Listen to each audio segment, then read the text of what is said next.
Ricky គឺជាសត្វរមាសមួយដែលនៅក្នុងកណ្ដាលព្រៃជ្រៅ admin នឹងធ្វើការសម្រាយអំពីដំណើរផ្សងព្រេងជីវិតរបស់រមាសមួយក្បាលនេះនៅក្នុងប្រទេសឥណ្ឌូនេស៊ីបើនិយាយទៅគំនូរជីវចលហ្នឹងគឺផ្ដោតទៅលើប្រទេសឥណ្ឌូនេស៊ីហ្នឹងឯង admin សង្កេតឃើញថាគំនូរជីវចលរបស់ប្រទេសមួយនេះគឺឃើញថាល្អគួរសមតែអាចទទួលយកបានព្រោះថាសាច់រឿងក៏ល្អផងដែរក៏មានតម្លៃនៅក្នុងការអប់រំនឹងច្រើនផងដែរដូច្នេះហើយមុននឹងចូលដល់សាច់រឿងយើងកុំភ្លេច like ក៏ដូចជា subscribe ដល់រូបសញ្ញាកណ្ដឹង admin ម្នាក់មួយផងអរគុណច្រើនទៅម្ដងមនុស្សគឺបានដុតបំផ្លាញព្រៃតែម្ដងយើងឃើញថាសត្វព្រៃហ្នឹងព្យាយាមរត់គេចណាជាពិសេសគឺរមាសមួយគូនឹងឯងដែលជាម្ដាយកូនប៉ុន្តែរមាសជាម្ដាយហ្នឹងរត់មិនរួចនោះទេហើយក៏បានព្យាយាមប្រាប់ទៅកាន់កូនប្រុសហ្នឹងថារត់យ៉ាងណាក៏ដោយព្យាយាមមើលទៅកាន់កុយរមាសហើយរត់អត់ត្រង់អញ្ចឹងហើយម្ដាយហ្នឹងក៏បានបាត់បង់ជីវិតទៅរយៈពេលកន្លង3ឆ្នាំក្រោយមកយើងឃើញថាវីរភាពរបស់ Ricky ហ្នឹងគឺល្បីមែនតើនៅក្នុងព្រៃហ្នឹងហើយ Benny ដែលជាសត្វទាព្រៃហ្នឹងគឺបានរៀបរាប់ថាគេគឺជាវរៈបដិជួយសត្វតូចធំទាំងអស់មិនថាមានបញ្ហាអ្វីនោះទេអញ្ចឹងហើយ fan ដែលស្ដាប់អំពីរឿង Ricky ហ្នឹងគឺត្រូវចំណាយដូចជាចំណីអាហារហ្នឹងឲ្យទៅកាន់ Benny ហ្នឹងឯងដើម្បីបានហត្ថលេខាក៏ដូចជាគូររូបជាមួយវរៈបដិណាក៏ប៉ុន្តែរមាស Ricky ហ្នឹងគាត់បានចេញមកដោយគាត់មិនពេញចិត្តនោះទេជាពិសេសគឺបានស្ដីឲ្យទៅកាន់ Benny ដែលជាមិត្តសម្លាញ់ហ្នឹងថាធ្វើអញ្ចឹងមិនត្រឹមត្រូវនោះឡើយប៉ុន្តែ Benny ហ្នឹងបាននិយាយថាកំណត់ដែលលក់ដូរហ្នឹងគឺដោយសារតែពិសេសអំពីស្នែងរមាសហ្នឹងឯងប៉ុន្តែពាក្យដែលត្រឹមត្រូវហ្នឹងគឺយើងប្រើថាកុយរមាសគេមិនដែលហៅថាស្នែងរមាសទេគឺធ្វើឲ្យ fan ហ្នឹងចែកជើងគ្នារត់តែម្ដងណាជាពិសេសហ្នឹងគឺ Benny បាននិយាយផងដែរថាវាគឺជាថ្លៃកុំសងរបស់គាត់ព្យាយាមនិទានអំពីរឿងរ៉ាវរបស់ Ricky ហ្នឹងឯងសំខាន់មានតាំងពីដកទឹកសុទ្ធទៀតផងអញ្ចឹងហើយពួកគេទាំងពីរអ្នកមិត្តភក្តិហ្នឹងគឺអត់សប្បាយចិត្តជាមួយគ្នានោះទេប៉ុន្តែពួកគេនៅតែបន្តដើរជាមួយគ្នាអញ្ចឹងណាហើយយើងឃើញថាយប់ស្ងាត់ឡើង Ricky ព្រមទាំង Benny ហ្នឹងគឺបានគេងជាមួយគ្នាដែលមានមនុស្សម្នាក់ហ្នឹងគេជាអន្ទាក់ព្រានគេបានឃើញថារមាសហ្នឹងមានកុយថែមទាំងដីតែម្នាក់ឯងជាមួយនឹងទាព្រៃអញ្ចឹងហើយព្រានហ្នឹងគឺគេចង់បានកុយរមាសហ្នឹងហើយក៏បានវាយ Benny ឡើងដួលស្លាប់តែម្ដងព្រឹកឡើង Benny ហ្នឹងគឺបានព្យាយាមទៅរកមិត្តភក្តិរបស់ខ្លួនឯងដែលជា Ricky ហ្នឹងឯងក៏ប៉ុន្តែ Ricky ហ្នឹងគឺបានសង្ងំយំនៅក្នុងលអាងរបស់ខ្លួន Benny បានសួរថាមានរឿងអីកើតឡើងពេលហ្នឹង Ricky គឺខឹងខ្លាំងមែនតើបានស្ដីឲ្យទៅកាន់ Benny ថាមកពី Benny ហ្នឹងនិយាយអំពីកិច្ចការភាពរបស់ខ្លួនឯងខ្លាំងពេកទើបបានជាព្រានព្រៃហ្នឹងមករកចាប់គាត់ព្រោះ Benny ហ្នឹងបាននិយាយផងដែរថាថាមនុស្សម្នាក់ប៉ុណ្ណឹងប្រកាសជា Ricky ហ្នឹងអាចទប់ទល់បានហើយក៏ប៉ុន្តែជាក់ស្ដែងហ្នឹងគឺ Ricky បកសម័យទៅវិញនៅយប់នោះគឺត្រូវបានព្រានហ្នឹងព្យាយាមកាត់នៅកុយរមាសរបស់គាត់ហើយក៏បានសម្រេចអញ្ចឹងធ្វើឲ្យគាត់ហ្នឹងគឺបាត់បង់របស់សំខាន់នៅក្នុងជីវិតរបស់គាត់គឺ Ricky ហ្នឹងយំសោកមែនតើថាបាត់កុយរមាសហ្នឹងហើយ Ricky ហ្នឹងក៏បាននិយាយថាគ្រប់យ៉ាងគឺចប់សពគ្រប់អស់ហើយថែមទាំងដេញ Benny ឲ្យចាក់ចេញពីគាត់ទៀតផង Benny បានដឹងហើយថា Ricky ហ្នឹងគឺខឹងខ្លាំងមែនតើអញ្ចឹងគាត់ក៏បានមកជួបជាមួយនឹងជាងកាត់ដេដែលជាស្វាហ្នឹងឯងឲ្យគេព្យាយាមធ្វើមិនក៏ដោយដេធ្វើជាកុយរមាសអញ្ចឹងហើយស្វាហ្នឹងគេបានព្យាយាមកាត់ដេណាព្រោះថាគេបានទៅរកមកជុលព្រមទាំងកណាត់ចាស់ចាស់នៅកន្លែងយន្តហោះធ្លាក់ហ្នឹងឯងសំខាន់ Benny ហ្នឹងគឺគាត់ត្រូវការកំងឲ្យដូចបេះបិទជាមួយនឹងកុយរបស់ Ricky ចាស់អញ្ចឹងធ្វើឲ្យគាត់ហ្នឹងគឺត្រូវបោចរោមរបស់គាត់អស់លេងដើម្បីញុកជាមួយនឹងកុយដែលដេថ្មីហ្នឹងឯងដោយ Benny ហ្នឹងគឺអស់រោមស្អាតតែម្ដងតែគាត់រំពឹងថា Ricky ប្រកាសជាស្រឡាញ់ពេញចិត្តប៉ុន្តែនៅពេលដែល Benny យកមកឲ្យហ្នឹងយើងឃើញថា Ricky បានដេញគាត់ចេញដោយមិនខ្វល់នោះឡើយបើទោះបី Benny បានប្រាប់ថាអ្វីដែលគាត់បង្កើតមកហ្នឹងគឺអស់អត្ថភាពហើយ Ricky បានស្ដីឲ្យថាគិតមែនទេជារឿងកំ pl ែងនោះ Benny បាននិយាយថាអស់រោមពីខ្លួនអាលីងហ្នឹងគឺមិនមែនជារឿងកំ pl ែងនោះឡើយប៉ុន្តែ Ricky គាត់នៅខឹងអញ្ចឹងហើយគាត់បានស្ដីឲ្យថាបើទោះបីជាចំណាយអស់រោមទាំងខ្លួនក៏ដោយក៏មិនស្មើនឹងអារម្មណ៍របស់គាត់ដែលបាត់កុយនៅពេលនេះដែរ Benny បានតបថាគាត់គឺគ្រាន់តែចង់ជួយប៉ុណ្ណោះគ្រប់យ៉ាងទាំងអស់គឺគាត់ធ្វើដើម្បីតែ Ricky Benny ក៏រៀងអន់ចិត្តទៅវិញដែរអញ្ចឹងហើយគាត់បាននិយាយថាអូខេបើសិនជាមិនចង់ឲ្យគាត់នឹងជួយទេ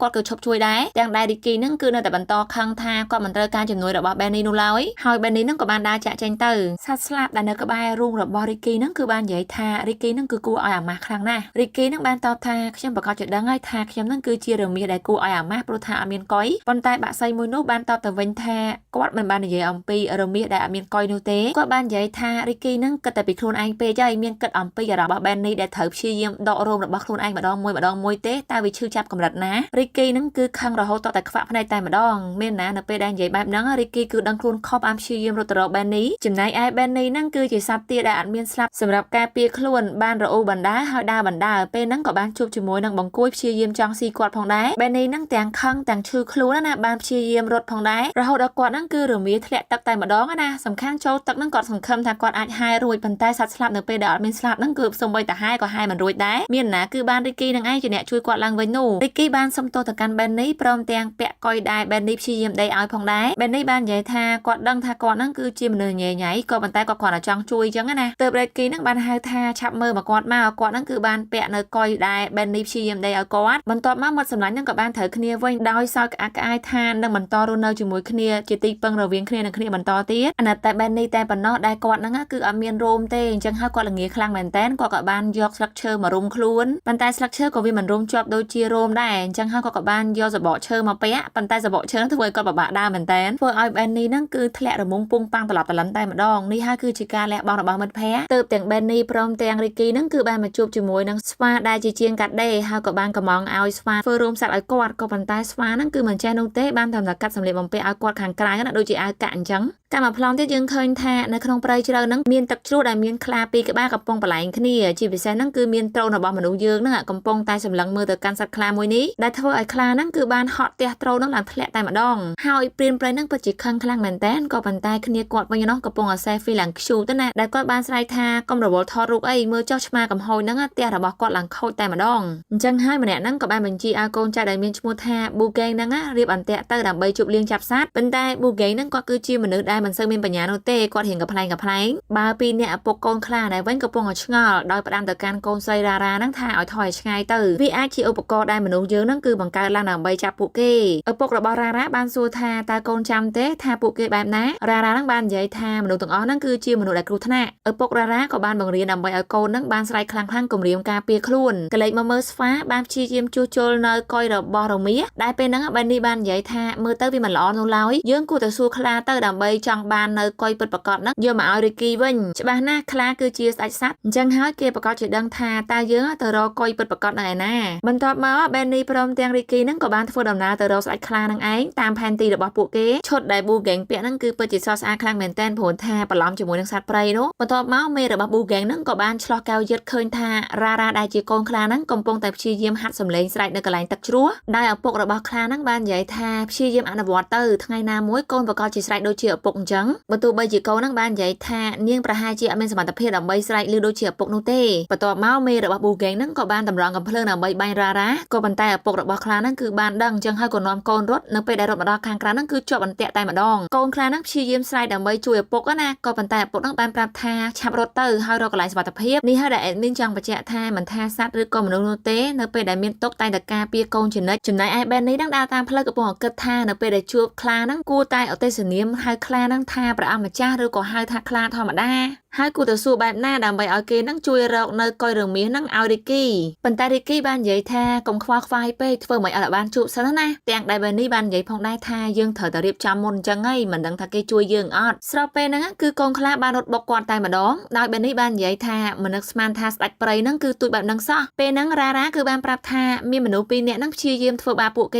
ได้เกนั่งบ้านจะเอาปกระบองเดียงเตอร์ห้อยแบบนี้บ้านตอบทาเมื่อเตอร์ปลาให้จีกรงมนุษย์แต่มวยได้ลุยกับก้อยระบองดิกี้แต่ดังจนไงไอเปลี่ยนไปนั่งกับปงแต่ดักคลาในขนมตรงได้รองจำเอาเกมาย้อนะปันใต้บูแกงนั่งกับบ้านปลายเลี้ยงจมูกคลาได้เมระบอกก็บ้านใหญ่ทากลมเลี้ยงจมูกนั่งคลาซอปูยังคือชีมนุษย์ยังเถอการลุคลานั่งโปรเมอร์แต่บูแกงนั่งดูชีมดูได้กอดสลายซาตนาให้ปูเกแต่งใบนั้นนั่งคือบ้านลุยเมอร์กรมเปลี่ยนพองได้โดยแบนนี้บ้านสุตการริกีทาปูนั่งแมนเต้ได้ลุยกับก้อยระบอกไอปันใต้ริกีบ้านตอทามันแมนกรมเกนูลาวให้เป็นนั่งรากับบ้านบ่อยปูเกแต่งปีเนี่ยนั่งชียิ้มช่วยปกระบอกคลุนพองได้บรรทปีโยปรมช่วยหายนั่งยังเคยทาแบนนี้คือบ้านชีบิเลอร์ขนมระบอกราโดยหายตักให้บูแกงนั่งกอดบ้านเมื่อแก้วชลอกระดาตักนั่งเต้ก็เคยบ้านอสมน้อยทาเมื่อจ้องเมื่อชมาหายกัดตักเมระบอกกอดนั่งบ้านใหญ่ทาพี่มันอายนูเล่าให้กับบ้านกระเชาะแก้วหยัดเมื่อเต้เคยทาเวียคือชีกองคลาเต้กอดบ้านใหญ่ทาบ่จับกองคลาบ้านนะบ้านลอยจางเชียงเมคลาแต่ตีดโผทาอายลูกแต่เอาเนี่ยเด็กเกนั่งจองโยคลาทัวจิตสัตว์จ้ำเติบเกนั่งกับบ้านเลือกกับเพลิงบ้านดำร้องเตอก็บันใต้คือมันบ้านสักคลาโนเต้คือบูแกงนั่งรถตือจับเตอเมียนตายแบนนี่ตายบนเนาะบูแกงนั่งคือบ้านปรับตะการมัดแผ่บอกกอดทาโปรนี่คือเชียร์มอนออดโรมชุดเหม็นแต้นแบนนี่เอาสบายจะเต้กี่ให้คนไอ้ทามอนนุหายกองคลาไหนไว้นั่งชีเยี่ยมสไลด์ดับใบกุมรีมนุก็บันใต้เมียนหนามนุษย์นึงออดคลายเตะโดยซาราหนึ่งตุยเป้ยังหาเกี่ยวกับบ้านใหญ่ทายืนทอดวิดีโอระบอกไอ้เอาระใบใต้มาดองเติบเวียนนั่งกับบ้านดักกับเพลิงจ้อหายสโลเปได้บูแกงนั่งโยซาเตียระบอกยืงเมานั่งหายแปะนั่งคือกวาดอเล็กซีจมูกนั่งซาเตียได้จีหายกวาดนั่งเหมือนไอ้เตียงกับเพลิงบ้านนั่นนะสโลเปได้กองคลานั่งคือคำใดก้อนฮาริกีนั่งกับบ้านชีเยี่ยมตุ่มลุกตรงระบอกคลานั่งนะถั่วคลานั่งบ้านเชงเมาใส่กุมรีมนุษย์ใต้มาดองจังให้มนุษย์หน้ามันคลาดเติบคลาตั้งปีนั่งบ้านได้มนุษย์รถบาเตอร์ปกระบอกราบ้านซาทาโกนระบอกคนไอ้นั่งคลาหันเหมือนแต้นเป็นแต่ดาราบ้านปรับทาโดยซาแต่มีมันแผลทำไมปีเนี่ยนั่งบ้านช่วยกวาดได้คลากับบ้านเฟอร์กาออก้นไทม์แต่งเอาวัดโถได้ปีเซติดพ้องแต่เอาดิกีนั่งไอ้ได้นั่งไปดัดเลอร์มีนั่งเตอร์คือเฟอร์มีนั่งการแต่มีกำลังปีเซไทม์โดยชิคลานจังเป็นตัวมาแบนในบ้านใหญ่ทาแฮดพอได้เกมอร์สได้คลานั่งคือดับใบซัวทาตาเกไอเราคอยเนอแน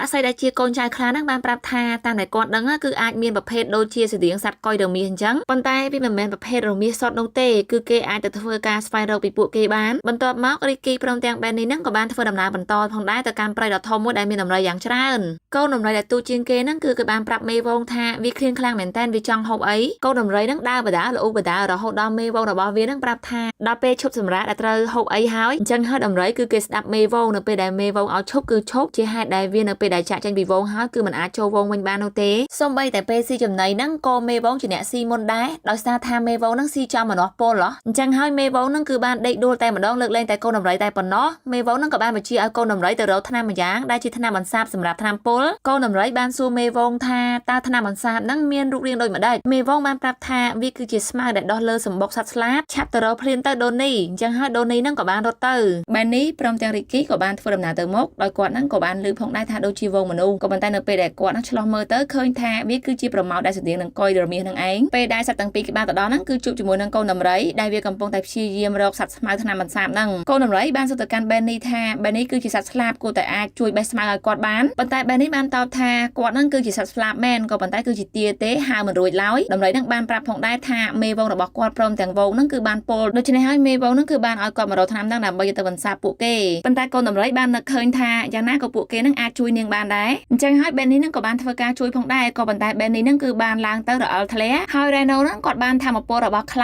ធ្វើឲ្យគាត់ហោះទៅជួយបានអញ្ចឹងណាអញ្ចឹងហើយទៅបែននេះហ្នឹងបានប្រាប់ថារីគីគួរតែធ្វើម្ដងទៀតដើម្បីជួយបេះថ្នាំហ្នឹងបន្ទាប់ពីបានថ្នាំហើយហ្នឹងគេក៏បានយកទៅឲ្យដំរីហ្នឹងធ្វើការអរគុណពួកគេមែនតើព្រោះថាពួកគេហ្នឹងបានជួយសង្គ្រោះជីវិតមេវងបានសួរថាតើគាត់គួរតែឲ្យអ្វីដើម្បីជាការតបស្នងបែននេះបាននិយាយថាខ្ញុំគឺឃើញពួកលោកហ្នឹងមានកុយច្រើនមែនតើដូច្នេះហើយចង់បានកុយហ្នឹងដើម្បីឲ្យមិត្តភ័ក្តិរបស់ខ្ញុំភ្លុករបស់គាត់ហ្នឹងគឺគេហៅថាភ្លុកមិនមែនជាកុយនោះទេក៏ប៉ុន្តែគាត់ដឹងថាមានលោកម្ចាស់ម្នាក់ហ្នឹងគឺអាចធ្វើឲ្យគ្រប់យ៉ាងអាចដោះឡើងបានគេហ្នឹងគឺដូចជារឿងនិទានអញ្ចឹងលោកម្ចាស់មួយនោះគឺអាចជប់អ្វីៗទាំងអស់ឲ្យកើតឡើងលោកម្ចាស់ស្វាហ្នឹងគឺអាចជប់គ្រប់យ៉ាងបានតែម្ដងចង់បានផ្លែឈើមានផ្លែឈើដូច្នេះហើយហ្នឹងគឺគេបានប្រាប់អំពីផែនទីទៅបន្តទៀតណាស្របពេលដែលពួកគេហ្នឹងគឺបានដើរជាមួយវងដំរីផងដែរហើយប៊ូកេងព្រមទាំងចង្វាយរបស់គេហ្នឹងគឺបានចាប់អារម្មណ៍ទៅលើដំរីដូច្នេះហើយចង់កាត់ភ្លុកលក់អញ្ចឹងហើយគេបាននិយាយថាបើមិនបានដំរីធំហ្នឹងក៏បានកូនដំរីផងដែរព្រោះអាចចិញ្ចឹមទៅយកលុយបន្តទៀតបន្ទាប់ពីបាញ់ទៅដូនីហើយហ្នឹងដូនីក៏បានដួលពុកកណ្ដាលផ្លូវតែម្ដងដោយមេវងអត់ដឹងទេរីគីបានធ្វើការប្រើចំហរបស់គាត់ហាត់គាត់បាននិយាយថាដូចជាមានមនុស្សហ្នឹងដែលជាមិត្តចាស់របស់ពួកយើងមកទៀតហើយស្របពេលដែលពួកគេហ្នឹងគឺបាត់ដូនីផងដែរហើយឃើញថាដេនីកំពុងតែសន្លប់នៅលើរទេះរបស់ពួកគេដោយពេលហ្នឹងរីគីព្រមទាំងបែននីហ្នឹងគឺបានជិះខ្នងដើម្បីទៅរកពួកគេតែម្ដងបែននីបានយកថ្មទឹកដាក់ទៅលើរីគីធ្វើឲ្យរីគីហ្នឹងខ្លាចទៅជាខ្លាដ៏អង់អាចព្រោះថាជារបស់ខ្លាអញ្ចឹងហើយគាត់ក៏បានទៅកធប់នៅរទេះហ្នឹងតែម្ដងណាធ្វើឲ្យពួកគេទាំងពីរនាក់ហ្នឹងគឺផ្លោងចេញពីរទេះហ្នឹងហើយគេក៏បានជួយសង្គ្រោះដំរីដននីសំខាន់ណាពីរនាក់ហ្នឹងផ្លាស់ទៅដល់ចុងឈើហើយហ្នឹងត្រូវបានដំរីឡើងពាត់ចិត្តតែម្ដងតែប៉ុណ្ណេះគឺមិនរួចខ្លួននោះទេបន្ទាប់មករីគីព្រមទាំងបែននីក៏បានលាពួកគេហើយធ្វើដំណើរមកដល់មាត់សមុទ្រហ្នឹងឯងពួកគេបាននិយាយថាតាមផែនទីគឺត្រូវឆ្លងសមុទ្រហ្នឹងដើម្បីទៅជួបលោកម្ចាស់ស្វាហ្នឹងបែននីក៏បានឡើងលើអណ្ដើកសមុទ្រយ៉ាងធំតែម្ដងក៏បាននិយាយថានេះគឺជាទូកយើងគួរឲ្យឆ្លងទៅក៏ប៉ុន្តែនៅពេលដែលគាត់ឡើងទៅហ្នឹងគឺអណ្ដើកបានកម្រើកខ្លួនផងដែរហើយបែននីបានសុំទោសនិយាយថាតើអ្នកកំពុងតែធ្វើអ្វីមិនបានជាកប់ខ្លួននៅក្នុងខ្សាច់អញ្ចឹងបែននីបាននិយាយបន្តថាអូកំពុងតែភ្ញាស់ពងមែនទេស្របពេលដែលពងអណ្ដើកហ្នឹងគឺញាស់នៅក្បែរគាត់តែម្ដងកូនអណ្ដើកវាបានច្រឡំថាបែននីហ្នឹងគឺជាម្ដាយរបស់វាបានហៅថាអ្នកម៉ែបែននីបាននិយាយថាមិនមែនទេយើងគឺជាលោកពូបែននីឆាប់ទៅរកម្ដាយរបស់ឯងទៅទោះបីបែននីហ្នឹងបានបញ្ជូនទៅឲ្យម្ដាយរបស់វាយ៉ាងណាក៏ដោយក៏អាកូនអណ្ដើកហ្នឹងវាដើរតាមបែននីរហូតស្របពេលហ្នឹងម្ដាយអណ្ដើកក៏បានហៅកូនដើម្បីហែទឹកទៅសមុទ្រណាក៏ប៉ុន្តែឃើញថាសត្វស្លាបយ៉ាងវងធំតែម្ដងដើម្បីចង់ស៊ីកូនអណ្ដើកហ្នឹងបែននីក៏បានឲ្យរីគីធ្វើ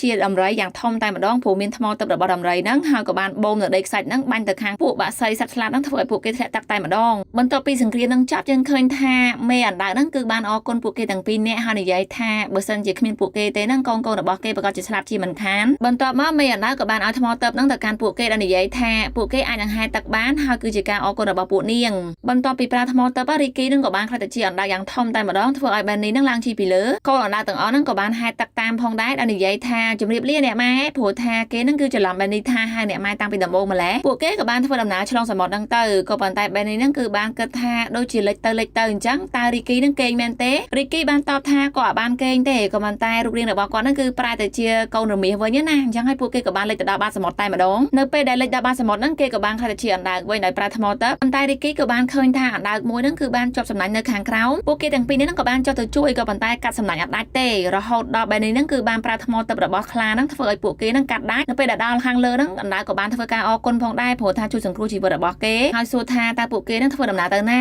ាបែននេះហ្នឹងគឺបាននិយាយថា យើងគឺទៅរកលោកម្ចាស់អណ្ដើកនឹងបានសួរថាតើគឺជាលោកម្ចាស់ដែលលោកនិយាយនឹងចង់បានអ្វីបាននឹងមែនទេបែននេះបានសួរអណ្ដើកសមុទ្រថាតើគេស្គាល់ទេអណ្ដើកសមុទ្រក៏បាននិយាយផងដែរថាគេបានដឹងរឿងរ៉ាវអំពីលោកម្ចាស់នឹងខ្លះៗផងដែរលោកម្ចាស់នោះគឺឈរជើងពីរដូចជាមនុស្សអញ្ចឹងហើយពួកឯងឆាប់ទៅតាមផ្កាយទៅដែលរះនឹងទៅប្រកាសជាទៅដល់ជាមិនខានបន្ទាប់មកពួកគេក៏បានលាគ្នាទៅប៉ុន្តែមុននឹងទៅនឹងក៏អណ្ដើកនឹងបានប្រកបវត្ថុទៅនឹងឲ្យគេផងដែរគឺជាការដឹងគុណបន្ទាប់មកពួកគេក៏ទៅដល់ច្រាំងមួយណាដែលនិយាយថាប្រហែលជាទឹកដីនឹងហើយព្រោះថាឃើញស្នាមជើងនឹងពីរតែម្ដងដូចជាមនុស្សដើរជើងពីរប្រហែលជាស្នាមជើងរបស់លោកម្ចាស់ហើយបន្ទាប់មកមេឈ្មោះធំបំផុតដែលមានឈ្មោះថាលោកចែកនឹងគឺគាត់បានប្រមូលគ្នារបស់គាត់ខាងប្រមូលសត្វព្រៃនឹងឯងដោយពួកគេនឹងគឺមានបេសកកម្មដើម្បីធ្វើការប្រមាញ់សត្វទៀតហើយលោកចែកនឹងបន្ទាប់ពីជួបអ្នកដែលគេប្រមាញ់ទាំងអស់គ្នានឹងហើយគឺបានទៅក្នុងព្រៃជ្រៅមែនតែនហើយក៏បាននិយាយផងដែរថាវាគឺជាការប្រកួតប្រជែងមួយដែលពួកគេនឹងគឺគ្មានចិត្តទម្លាប់នោះទេត្រូវតែធ្វើយ៉ាងណាក៏ដោយឲ្យតែបានសត្វព្រៃបើសិនជាអ្នកណាកំសាអាចចាក់ចេញបានព្រោះថាមានតែរស់នឹងស្លាប់តែប៉ុណ្ណោះក្រឡេកមកមើល Benny ព្រមទាំង Ricky នឹងគឺបានហត់ក្លិនទៅឃើញថាវាចាប់ផ្ដើមមានក្លិនខ្លាំងមែនតែនដែលធ្វើឲ្យ Ricky នឹងគឺបានរត់តែម្ដងណាចង់ជួបជាមួយនឹងលោកម្ចាស់នឹងខ្លាំងរត់រហូតដល់ជ្រូ Benny អត់ដឹងខ្លួនទេ Benny នឹងក៏បានលើសំឡេងសត្វម្យ៉ាងដែលធ្វើឲ្យគាត់នឹងគឺលងស្នេហ៍តែម្ដងគាត់ក៏បានដើរតាមសំឡេងហ្នឹងហើយ Ricky នឹងគឺបានរត់ទៅរហូតដល់ស្វានឹងស្រែកគាត់យ៉ាងណាក៏ដោយមិនឈប់នោះទេព្រមមានរបស់យើងនឹងក៏បានទៅដល់កន្លែងមួយដែលជាកន្លែងសាងសង់កណ្ដាលព្រៃតែម្ដង Ricky បាននិយាយទៅកាន់ស្វាមួយដែលនិយាយថាលោកម្ចាស់ Healer កូនស្វាវាបាននិយាយទាំងភ័យថាសូមកុំស៊ីខ្ញុំអីព្រោះថាខ្ញុំយកផ្លែឈើទៅឲ្យពុកម្ដាយរបស់ខ្ញុំតែប៉ុណ្ណោះ Ricky បាននិយាយផងដែរថាអេឯងដូចជាមិនមែនលោកម្ចាស់ Healer ទេកូនស្វានឹងក៏បានយកផ្លែឈើទៅឲ្យម៉ែឪវាដែលនិយាយថាបីសាច់មកហើយពុកស្វានឹងគឺបានសួរទៅកាន់ Ricky ថាហេតុអ្វីបានជាមកកន្លែងហ្នឹងអញ្ចឹង Ricky បាននិយាយផងដែរថាគាត់នឹងគឺមករកលោកម្ចាស់ Healer ដែលគេនឹងគឺមានវេទមន្តក៏ប៉ុន្តែឪពុកស្វាបាននិយាយផងដែរថាបើសិនជាមានវេទមន្តមែនណាមិនមែនគាត់ត្រូវគេបាញ់ក៏ដូចជាបាត់បង់ផ្ទះនោះទេមើលទៅជុំវិញនឹងគឺមានវេទមន្តមកពីណា Ricky នឹងក៏បាននិយាយទាំងអស់សង្ឃឹមថាពិតជាសុំទោសមែនតើធ្វើឲ្យគាត់នឹងខ្ជះខ្ជាយពេលវេលារបស់គាត់ព្រមទាំងអ្នកទាំងអស់គ្នាពេលនោះផងដែរ Ricky ក៏បានចាក់ចេញមកវិញក៏ប៉ុន្តែកូនស្វានឹងគឺបានដើរទៅតាមហើយនិយាយប្រាប់ថាគាត់នឹងប្រហែលជាអាចស្គាល់មនុស្សម្នាក់ដែល Ricky កំពុងតាមរកក៏ប៉ុន្តែឪពុករបស់គេនឹងគឺមិនឲ្យគេទៅក្បែរនោះទេព្រោះថាជារៀងរាល់យប់នឹងតែលើសំឡេងចម្លែកទៅលើអាគារដែលຕົកចោលនឹងឯងហើយវាគួរឲ្យខ្លាចខ្លាំងណាស់ប៉ុន្តែកូនស្វាក៏វាចង់ទៅមើលដែរបើទោះបីជាឪពុករបស់គាត់ហាមឃាត់ក៏ដោយធ្វើឲ្យ Ricky នឹងបាននិយាយផងដែរថា Benny ឆាប់ដេញកូនស្វានឹងចេញទៅប៉ុន្តែ Ricky នឹងគឺរក Benny អត់ឃើញទេព្រោះថា Benny កំពុងតែលងនៅសំឡេងសត្វស្លាប់នៅក្នុងព្រៃឯណែ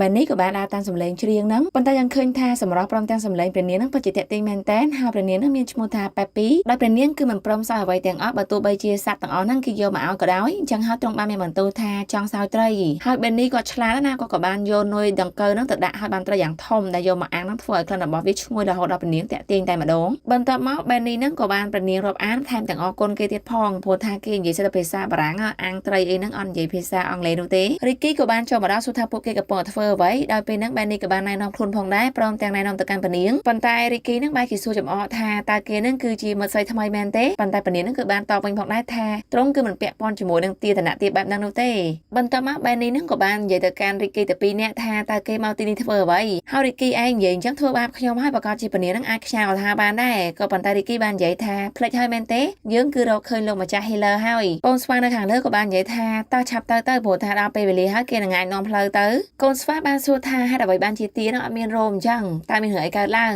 ងប៉ុន្តែ Benny បាននិយាយផងដែរថាអត់រោមអញ្ចឹងក៏ style របស់គាត់មួយយ៉ាងដែរស្របពេលហ្នឹងយើងឃើញថាមេប្រមាញ់ព្រៃចេកហ្នឹងគឺបានមកដល់ព្រៃហ្នឹងផងដែរដល់គេហ្នឹងគឺបានសម្លឹងឃើញថាចេកធ្លាក់នៅដីហើយគិតថាស្វានៅក្បែរហ្នឹងហើយក៏ប៉ុន្តែគឺជាចេករបស់ Boogang ដែលញ៉ាំពីលើតែប៉ុណ្ណោះ Boogang ហ្នឹងគឺកំ ប្លែកមែនតែនប៉ុន្តែចេកហ្នឹងអត់ចូលចិត្តទេថាគេគឺជាមនុស្សល្ងងថែមទាំងដេញ Boogang ទៀតផងក៏ប៉ុន្តែគ្នារបស់ Boogang ហ្នឹងគឺបាននិយាយថាកុំប្រកាន់គេអីអញ្ចឹងណាហើយ Boogang ក៏បាននិយាយផងដែរថាគាត់ឃើញរមាសមួយប៉ុន្តែចេកហ្នឹងអត់ជឿទេថានៅម្ដុំភ្នំហ្នឹងគឺអត់មានសត្វរមាសនោះទេព្រោះថាបើមានមែនក៏គាត់ចាប់យកទៅអស់ដែរអញ្ចឹងហើយក៏បានអស់សំណោចណាប៉ុន្តែ Boogang ហ្នឹងគឺបានអះអាងទៅដៃគូរបស់គាត់ថាគាត់ពិតជាបានឃើញមួយមែនចំណែកឯកូនស្វា Benny ព្រមទាំង Ricky ហ្នឹងគឺបានមកដល់កន្លែងហ្នឹងផងដែរដើម្បីឡើងទៅជួបជាមួយនឹងលោកម្ចាស់ Healer ហ្នឹងប៉ុន្តែចេកព្រមទាំងកូនចៅរបស់គេហ្នឹងគឺមកតាក់ស្វាតែម្ដងណាឈុតឆាកប្រយុទ្ធជាមួយស្វាហ្នឹងគឺបានកើឡើងព្រោះថាមេវងហ្នឹងបាននិយាយហើយគាត់ទៅការពារដើម្បីជួយអ្នកផ្សេងដោយឲ្យសញ្ញាហ្នឹងឲ្យពួកគេនាំក្មេងៗរត់ចេកបាននិយាយថាមេស្វាវងហ្នឹងទុកឲ្យគាត់ហ្នឹងចាត់ការដោយខ្លួនឯងក៏ប៉ុន្តែគាត់បាយមិនឈ្នះស្វានោះទេដូច្នេះហើយគឺបានយកតាក់កគ្នាតែម្ដងណាបន្តមកទៀតហ្នឹងកូនចៅក៏បានចូលប្រយុទ្ធគ្នាផងដែរទៅដល់ផ្ទះរបស់លោកម្ចាស់ស្វាហ្នឹងយើងឃើញថាពួកគេគឺបានបើកទ្វារក៏ប៉ុន្តែលោកម្ចាស់ស្វាហ្នឹងគឺបានប្រាប់ថាគេគឺមិនចង់ជួយនរណាម្នាក់នោះឡើយកុំរំខានគេឲ្យសោះបែននេះបានប្រាប់ថាគាត់មកផ្លូវឆ្ងាយមែនតើដើម្បីជួបជាមួយនឹងស្វាម្នាក់ដែលមានឥទ្ធិពលព្រមទាំងមានអំណាចអញ្ចឹងហើយស្វាហ្នឹងគឺដូចជាស្វាសៀកអញ្ចឹងវាបានប្រាប់ថាឆាប់ចាក់ចេញទៅវាហ្នឹងគឺបានប្រាប់រួចទៅហើយបែននេះហ្នឹងគឺចង់ប៉ះវាំងណូនោះក៏ប៉ុន្តែគេបាននិយាយថាកុំប៉ះឲ្យសោះរីគីគឺបាននិយាយម្ដងថាគាត់ហ្នឹងមកឆ្ងាយមែនតើគឺដើម្បីស៊ើបរកវីតាមីនស្វាហ្នឹង នឹងវាបានតបថារកវេទមន្តមែនទេឯងមកទៅកន្លែងឲ្យសម្លាញ់បន្ទាប់មកលោកម្ចាស់ស្វានឹងគឺបានប្រើសៀករបស់ខ្លួនដោយយកផ្កាអំពីមួកក៏ដូចជាយកសន្លឹកបៀដែលធ្វើឲ្យពួកគេនឹងគឺភ្ញាក់ផ្អើលមែនតែនក៏ប៉ុន្តែបែននេះបាននិយាយថាគាត់នឹងគឺចង់បានអ្វីពិសេសជាងនឹងបន្ទាប់មកស្វានឹងគឺបានរុញបែននេះចូលទៅក្នុងប្រអប់មួយហើយនិយាយថាកុំសាក់លបងវាធ្វើនៅផ្ទះឲ្យសោះព្រោះថាតើតអ្នក professional បានអាចធ្វើបានណាគឺគេកាត់ជាពីរតែម្ដងរីគីព្រមទាំងស្វានឹងគឺមើលឡើងចំហមកតែម្ដងព្រោះគិតថាទានឹងអាចនឹងដាច់ជាពីរបន្ទាប់ពីបែននេះចេញពីប្រអប់វិញហ្នឹងគឺស្វាបាននិយាយផងដែរថានឹងហើយគឺជាវេទមន្តក៏ប៉ុន្តែរីគីបាននិយាយថាវាមិនមែនជាអ្វីដែលគាត់ចង់បាននោះទេស្វានឹងវាបាននិយាយថាអូយើងនឹងគឺអាចមើលចិត្តធ្លុះថាឯងនឹងចង់បានអ្វីហើយគេក៏បានយកស្លាបព្រាមួយហ្នឹងពុតឲ្យវាកោងតែម្ដងដែលពួកគេនឹងភ្ញាក់ផ្អើលទៀតហើយរីគីបាននិយាយថាគាត់មកហ្នឹងគឺចង់ឲ្យលោកម្ចាស់ធ្វើឲ្យកុយរមាសរបស់គាត់នឹងដោះឡើងវិញម្ដងទៀតព្រមទាំងរោមរបស់បែននេះនឹងដោះឡើងវិញលោកម្ចាស់ Healer នឹងបាននិយាយថាគាត់គិតថាគាត់ធ្វើមិនបានទេក៏ប៉ុន្តែគាត់គឺបានបញ្ជូនអាវមួយទៅកាន់បែននេះណារីគីនៅតែនិយាយថាគាត់ចង់បានកុយរបស់គាត់មកវិញហើយស្វានឹងក៏បាននិយាយផងដែរថាអញ្ចឹងគាត់រកកំពីមើលសិននៅពេលដែលរកហ្នឹងគាត់បាននិយាយថាគាត់ធ្វើមិនបាននោះទេស្វានឹងវាអាចតែឆ្ពិនភ្នែកបាននោះទេវាមិនមែនជាអ្នកដែលមានវេទមន្តនោះឡើយដូច្នេះហើយរីគីបាននិយាយថាអញ្ចឹងលោកគឺជាមនុស្សបោកប្រាស់ដែលមិនអាចធ្វើបាននោះទេស្វានឹងបានតបវិញផងដែរថាតើឯងគិតមែនទេថាយើងនឹងមានវេទមន្តពិតនោះបើសិនជាយើងមានវេទមន្តពិតមែនតើយើងនឹងអាចនៅជាប់ក្នុងផ្ទះកាចាស់ហ្នឹងមែនទេរីគីបាននិយាយថាយើងធ្វើដំណើរយ៉ាងឆ្ងាយនឹងអត់ប្រយោជន៍ហើយមែនទេហើយក៏មានសត្វចាបមួយនឹងគឺបានហៅចូលតែម្ដងនិយាយថាគាត់នឹងគឺមកដើម្បីចែកចាយព័ត៌មានតែប៉ុណ្ណោះដោយចាត់នឹងបាននិយាយថានៅខាងនោះគឺមនុស្សបានចាប់ស្វាហើយប៉ុន្តែដោយសារថាចាបនឹងគឺជាចាបរបស់ស្វាហ្នឹងវាធ្វើឲ្យបែននេះព្រមទាំងរីគីនឹងអត់ជឿទេហើយរីគីនឹងក៏បានបបួលបែននេះទៅផ្ទះវិញរីគីបាននិយាយថាប៉ុន្តែយើងគួរសាកល្បងទៅមើលទៅអីដើម្បីឲ្យដឹងថាការពិតឬក៏អត់នោះបែននេះនឹងក៏បានយកព្រមហើយនិយាយថាបើសិនជាមិនពិតកុំបន្ទោគាត់ទៅដល់ហ្នឹងយើងឃើញថាចែកពិតជាបានចាប់ស្វាទៅមែនបែននេះគ្រាន់តែឃើញភ្លាមគឺស្គាល់តែម្ដងថាចែកនឹងហើយគឺជាអ្នកដែលកាត់នៅកុយរមាសរបស់រីគីបែននេះព្រមទាំងរីគីបានគិតថាយើងគួរតែបដៅគេម្ដងហើយយើងឃើញថាកូនស្វាហ្នឹងវាបានស្រែកហៅឪពុករបស់វាព្រោះថាចែកហ្នឹងបានចាប់ទៅចែកគឺបានឃើញរមាសក៏ប៉ុន្តែគាត់ឆ្ងល់ថាហេតុអ្វីបានជារមាសហ្នឹងរៀងស្តៀងអញ្ចឹងប៉ុន្តែវាប្លែកអញ្ចឹងហើយធ្វើឲ្យរីគីហ្នឹងគឺខ្លាចចាញ់ច្រាប់តែម្ដងណាចែកហ្នឹងតែនឹកឃើញថាអូវាគឺជារមាសដែលគាត់ហ្នឹងបានកាត់កុយរបស់គេវាប្រៀបដូចជាសុបិនអាក្រក់របស់រីគីអញ្ចឹងគឺគាត់ហ្នឹងចាញ់ច្រាប់ចែកតែម្ដងណាស្របពេលដែលអាឡានហ្នឹងគឺគេបានរោផងដែរហើយពួកគេហ្នឹងក៏បានបញ្ចប់នៅការបបបាញ់ត្រឹមនេះសិនកូនស្វាវាបានសួរថាតើណាគេចូលរួមដើម្បីរំដោះពុកម្ដាយរបស់វាបែននេះបាននិយាយថាគេប្រកាសจะចូលរួមជាមួយរីគីក៏ប៉ុន្តែរីគីហ្នឹងគឺបានរត់ចេញតែម្ដងទាំងខ្លាចហើយនិយាយថាគេមិនអាចជួយនរណាម្នាក់បាននោះឡើយព្រោះថារមាសដែលអត់មានកុយគឺជារមាសដែលអត់មានប្រយោជន៍ទេវាគឺជាធាតុពិតរបស់រីគីបែននេះបាននិយាយផងដែរថាប៉ុន្តែឥឡូវហ្នឹងគឺគេមានថ្មស័ក្តិសិទ្ធិច្រើនមែនតើហើយខ្លាំងជាងមុនទៀតផងច្បាស់ណាស់រីគីប្រកាសជាអាចជួយពួកគេបានប៉ុន្តែរីគីបាននិយាយផងដែរថាអត់មានកុយហ្នឹងគេគឺគ្មានអ្វីទាំងអស់រីគីគឺបានបដិសេធរបៀបអស់ជំនឿចិត្តក៏បាននិយាយថាគាត់ហ្នឹងគឺពិតជាអត់មានប្រយោជន៍មែនបើទោះបីជាមានអ្វីក៏ដោយគឺមិនស្មើនឹងកុយរបស់គាត់នោះឡើយដូច្នេះហើយគាត់គឺបានសម្រេចចិត្តទៅផ្ទះទាហ្នឹងគឺបានឌីលតែម្ដងថាគេហ្នឹងគឺជាមនុស្សកំសាកមើលចោះគេគ្រាន់តែជាទាទេអត់មានសូម្បីតែរោមក៏ប៉ុន្តែគេស្ម័គ្រចិត្តជួយមិត្តភក្តិថ្មីរបស់គេប្រកាសជាមិនឲ្យគ្រួសាររបស់គេបែកបាក់នោះឡើយបែននេះបានបន្តនិយាយផងដែរថាតាំងពីដើមមកគាត់ថារីគីហ្នឹងគឺជាមិត្តភក្តិរបស់គាត់ក៏ប៉ុន្តែនៅពេលដែលមានបញ្ហាគាត់បែរជាបែកខ្នងដើរចោលអញ្ចឹងប៉ុន្តែសម្រាប់បែននេះបាននិយាយថាគាត់ច្បាស់ណាស់គាត់ប្រកាសជាជួយបងស្វាហ្នឹងដូច្នេះហើយហ្នឹងគឺដើរផ្លូវរៀងខ្លួនរីគីហ្នឹងគឺខឹងណាស់ហើយក៏បានរត់ចេញមកដោយបោកដើមឈើជាច្រើនធ្វើឲ្យរបូតអាកុយខ្លាំងៗហ្នឹងផងដែរអញ្ចឹងហើយស្វាហ្នឹងវាក៏បានរើអាកុយហ្នឹងប៉ុន្តែរមាសហ្នឹងគឺបានស្ដីឲ្យស្វាថានៅឆ្ងាយពីគេព្រោះថាសូម្បីតែស្វាហ្នឹងក៏ខ្លាំងៗផងដែរអត់មានរបស់ពិតនោះទេបកសម័យទៅវិញហ្នឹងគឺស្វាបាននិយាយអំពីរឿងខ្លួនឯងណាថាខ្លួនឯងហ្នឹងគឺមនុស្សរើមកចិញ្ចឹមជាពិសេសហ្នឹងគឺចិញ្ចឹមឲ្យលេងសៀកតែម្ដងដើម្បីរកប្រាក់ចំណូលយើងដឹងហើយមនុស្សនៅពេលដែលចិញ្ចឹមស្វាដើម្បីរកលុយបែបហ្នឹងគឺនៅពេលដែលស្វាធ្វើមិនត្រូវហ្នឹងគឺតែធ្វើបាបស្វាពេលនោះផងដែរមានក្មេងប្រុសម្នាក់ហ្នឹងគឺអាណិតស្វាហ្នឹងអញ្ចឹងហើយក៏បានលួចស្វាហ្នឹងដើម្បីដោះលែងចាប់ពីពេលនោះមកស្វាហ្នឹងក៏មានសេរីភាពទៅវាបាននិយាយផងដែរថាអំពើអាក្រក់ហ្នឹងគឺមិនអាចឈ្នះអំពើល្អបាននោះទេធ្វើឲ្យរមាសតួឯងយើងហ្នឹងនិយាយផងដែរថាម្ដាយរបស់គេហ្នឹងតែងតែប្រាប់ឲ្យគេហ្នឹងសម្លឹងមើលកុយរមាសទៅខាងមុខស្វាបានបញ្ជាក់វិញផងដែរថាច្បាស់ណាស់កុយហ្នឹងគឺនៅខាងមុខដូច្នេះហើយអត្តន័យហ្នឹងគឺចង់ឲ្យរមាសហ្នឹងសម្លឹងទៅខាងមុខរហូតមិនឲ្យមើលអតីតកាលនោះទេ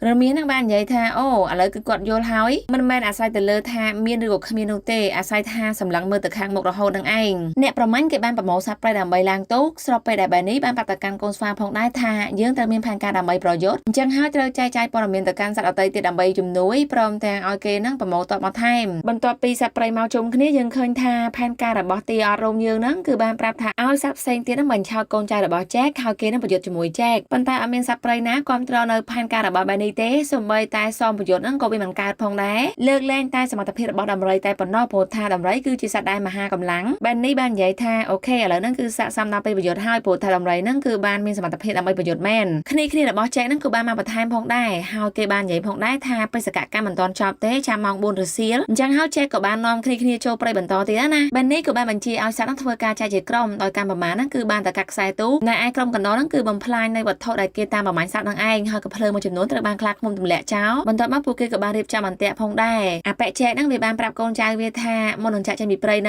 ងគឺវាចង់ទុកសញ្ញាមួយដែលជាសញ្ញាថាគេនឹងធ្លាប់បានមកប្រមាញ់នៅព្រៃនេះអញ្ចឹងហើយចែកហ្នឹងគឺបានបញ្ជាឲ្យគេកាត់ព្រៃឈើណាក៏ប៉ុន្តែដៃគូប៊ូកេងហ្នឹងបាននិយាយផងដែរថាយើងមកគោលបំណងគឺដើម្បីចាប់សត្វព្រៃតែប៉ុណ្ណោះមិនមែនមកកាប់ព្រៃឈើនោះទេចែកបានស្ដីឲ្យថាប្រើខួរផងតអស់ព្រៃទៅសត្វនឹងមិនកើតអញ្ចឹងហើយតម្លៃប្រកបជាថ្លៃប៉ុន្តែប៊ូកេងហ្នឹងគឺគាត់ភ្លាវតែម្ដងណាគាត់បានសួរថាអញ្ចឹងបើអស់ព្រៃទៅសត្វទាំងអស់ហ្នឹងប្រកបជារស់នៅរបៀបណាពួកវាប្រកបជាស្លាប់មែនទេហើយចែកបាននិយាយថាច្បាស់ណាស់ហើយប៊ូកេងហ្នឹងគាត់គឺជាមនុស្សស្រឡាញ់សត្វសូម្បីតែគាត់បលែងជាមួយស្វាហ្នឹងក៏ស្វាខំដែរប៊ូកេងគឺបានស្ដីឲ្យដៃគូរបស់គាត់ថាសន្យាជាមួយគាត់ហ្នឹងគឺមកចាប់ដើម្បីសត្វទាំងអស់ហ្នឹងយកទៅចិញ្ចឹមតែឥឡូវហ្នឹងបែរជាធ្វើជាឃាតករមែនទេដៃគូរបស់ប៊ូកេងហ្នឹងបាននិយាយថាឈប់មាត់ស្អុយទៅធ្វើតាមបញ្ជារបស់លោកចែកដៃគូរបស់ប៊ូកេងហ្នឹងគឺបានអាដើមឈើហើយប៊ូកេងហ្នឹងក៏បានឃើញស្វារបស់យើងធ្វើសកម្មភាពដែលគួរឲ្យខ្លាចហើយក៏បានហៅឲ្យដៃគូរបស់គាត់មើលថាប្រកាសជាគេមិនពេញចិត្តនៃការកាប់បំផ្លាញព្រៃឈើហើយរហូតដៃគូរបស់គាត់បានឃើញហ្នឹងក៏បានខ្លាចផងដែរសំខាន់ស្វាហ្នឹងគឺជាស្វាលេងសៀកអញ្ចឹងហើយវាក៏បានបាញ់កាំជ្រោចដែលធ្វើឲ្យប៊ូកេងបាននិយាយផងដែរថាតើគេអបអរ birthday របស់យើងមែនទេហើយឡើងភ្លាវតែម្ដងណា birthday ណានៅកណ្ដាលព្រៃនោះចែកបានលើបែបហ្នឹងក៏បានចែកឲ្យពួកគេនឹងធ្វើការបន្តហើយកន្លែងហ្នឹងគឺល្អមើលខ្លាំងមែនតើព្រោះថាសត្វព្រៃទាំងអស់ហ្នឹងគឺបានសហការគ្នាធ្វើបាបមនុស្សណាប៉ុន្តែនៅពេលដែលសត្វទាំងអស់ហ្នឹងធ្វើបាបយូរទៅសូម្បីតែប៊ូកេងហ្នឹងក៏ជួយការពារស្វាផងដែរពីការប្រមាញ់បាទប៉ែចែកហ្នឹងនៅតែបន្តកាប់ព្រៃអញ្ចឹងបន្តមកសៃស្អាតហ្នឹងគឺបានមកប្រាប់ថាអូពួកសត្វហ្នឹងគឺបានចាប់ផ្ដើមធ្វើបាបគេហើយឲ្យចែកហ្នឹងបាននិយាយថាអូសត្វហ្នឹងមកជុំគ្នាល្អហើយពួកយើងហ្នឹងគឺមានកម្មវិធីជួបជុំតែម្ដងឈុតឆាកប្រយុទ្ធហ្នឹងក៏បានបន្តទៀតផងដែរស្របពេលដែលបែរនេះហ្នឹងគឺចង់ប្រយុទ្ធជាមួយចែកតែម្ដងហើយនៅពេលដែលធាក់ទៅហ្នឹងគឺរីគីរងជំនួសបន្ទាប់មកឈុតឆាកប្រយុទ្ធហ្នឹងក៏បានកើតឡើងរវាងចែកព្រមទាំងរីគីដោយគេហ្នឹងគឺបានប្រើថ្មទិបតែម្ដងសូម្បីតែស្វាដែលចែកលេងសៀកហ្នឹងក៏បានឲ្យថ្មទិបប្រចាំខ្លួនឯងផងដែរអញ្ចឹងហើយរមាសរបស់យើងគឺបានប្រយុទ្ធជាមួយនឹងមនុស្សដែលគេហ្នឹងគឺបានប្រើសិលតាមប្រភេទសត្វរបស់គេតែម្ដងប៉ុន្តែមនុស្សគឺឆ្លាតជាងអញ្ចឹងគេក៏បានចាប់នៅកន្លែងដាក់ថ្មហ្នឹងណាធ្វើឲ្យរីគីរបស់យើងហ្នឹងខ្លះទៅជារមាសដែលអត់មានកុយហើយគេហ្នឹងក៏បានអាម៉ាស់ហើយរត់ចេញតែម្ដងពូកេងក៏តែឃើញទីអត់រោមហ្នឹងគឺបាននិយាយថាអូមាត់មកទៀតហើយប៉ុន្តែចែកហ្នឹងគឺបានរត់តាមរមាសហ្នឹងរហូតដល់ជាប់អន្ទាក់ហើយគេក៏បានកាត់អន្ទាក់ហ្នឹងចោលហើយនិយាយថាសត្វគឺមិនអាចឈ្នះមនុស្សបាននោះទេតែឯងមានផែនការអីបន្តប៉ែចែកហ្នឹងក៏បានដុតព្រៃតែម្ដងណាហើយបាននិយាយទៅកាន់រីគីផងដែរថារមាសដែលអត់មានកុយហ្នឹងគឺជារមាសដែលអត់មានប្រយោជន៍សូម្បីតែកុយខ្លាំងៗហ្នឹងក៏គេអត់មានផងដែរតែគេអាចធ្វើអ្វីបានប៉ែចែកហ្នឹងក៏បានយកកុយដែលគេកាត់ហើយហ្នឹងគប់ទៅកាន់បែននេះក៏ប៉ុន្តែប៊ូកេងហ្នឹងគឺបានកាត់ជាប់តែម្ដងហើយនិយាយថាសូមឲ្យឈប់ធ្វើបាបសត្វទេទៅចែកបាននិយាយថាមិនគួរយកឯងមកសោះអាមនុស្សអត់ប្រយោជន៍ក៏ប៉ុន្តែដៃគូរបស់ប៊ូកេងបាននិយាយផងដែរថាឆាប់ដោះលែងគេភ្លាមព្រោះថាបើសិនជាប៉ះគេហ្នឹងគឺមិនបានទេគេគឺជាមិត្តល្អរបស់គា